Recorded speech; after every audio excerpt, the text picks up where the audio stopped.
Salam alaikum, l'île au trésor. Le titre, La voix dans les arbres. Nous arrivons au sommet de la colline. Silver regarde, puis il prend la carte et dit, c'est bien ça, il y a 3 grands arbres en ligne avec la petite île, dans la bonne direction. Il sera facile de trouver le trésor. Mais je voudrais d'abord manger quelque chose. Pas moi, dit Morgan. Quelle idée d'avoir parlé de faim. Je n'ai plus faim. Ah, mes fils, je le répète, nous avons de la chance qu'ils soient bien morts. Depuis qu'ils ont trouvé les os d'Alardis et qu'ils ont commencé à penser à faim, les ombres parlent de plus en plus bas. On les entend à peine. Alors, tout d'un coup, au milieu des arbres, devant nous monte une voix haute et tremblante. Elle était 15 ans, elle était 15 sur le bas. Jamais je n'ai vu des visages changés comme ceux des pirates. Les uns se lèvent, les autres prennent leur voix sur le bras.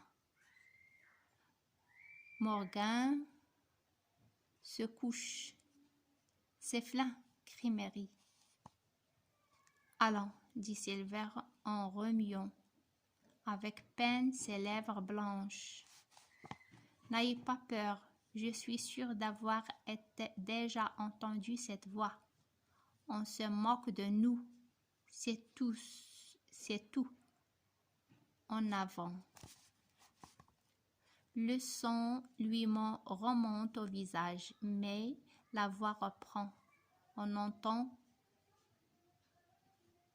Dardi Mgraï, Dardi. Apporte-moi du rhume, Dardi Graï. Les yeux des pirates leur sortent de la tête. Ils regardent droit devant eux, dans la direction de la voix.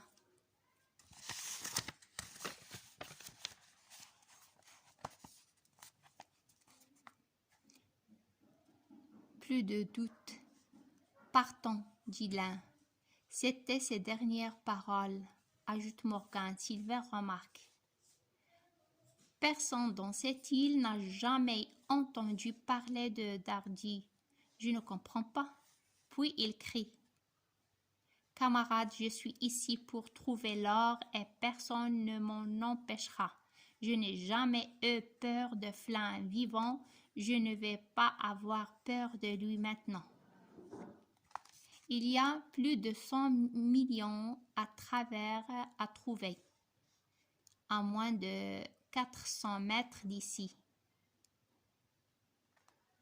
Qui reculera à cause d'un mort? Tais-toi, John, dit Mary. Il ne faut pas dire du mal des esprits. Les autres se suivraient, en courant, s'ils en avaient la force. La peur seule les tient autour de John Silver. Celui-ci a retrouvé tout son courage. Un esprit, dit-il, c'est possible, mais il y a une chose que je ne m'explique pas. Il y avait un écho. On n'avait jamais vu un esprit avec une ombre. Alors, qu'est-ce que cet esprit-là ferait avec un écho? Je vous le demande. C'est juste, répond George Mary. C'est juste, il n'y a pas de doute. Ah, tu as la tête sur tes épaules. John, en repensant, la voix était moins claire que celle de Flint. C'était plutôt celle d'un autre. J'y suis, crie Silver, de Bengum. Bien sûr, répète Morgan, de Bengum. Ça ne change rien, reprendit Ben Gum n'est pas ici, pas plus que Flin. Ben Gum, disent les plus vieux marins, Ben Gum mort ou vivant, qui aurait peur de lui.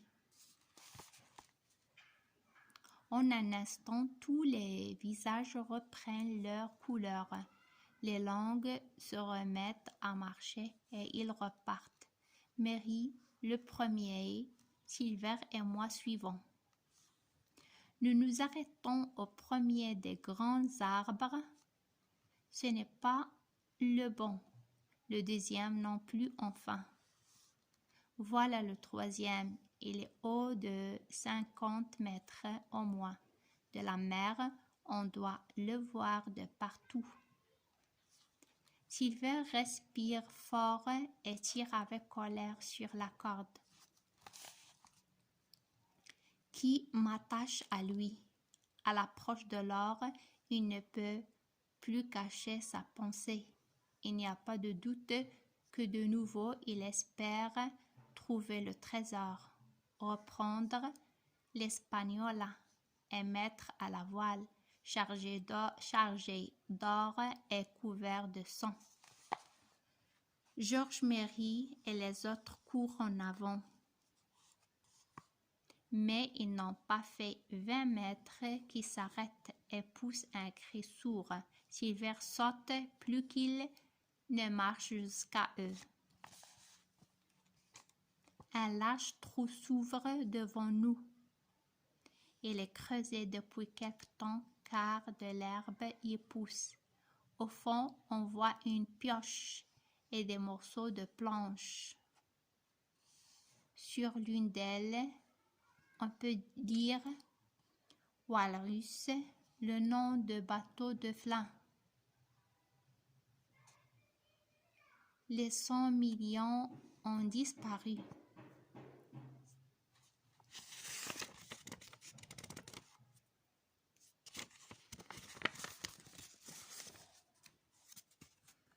Et à la prochaine, Inch'Allah. Salam alaikum wa rahmatullahi wa barakatuh.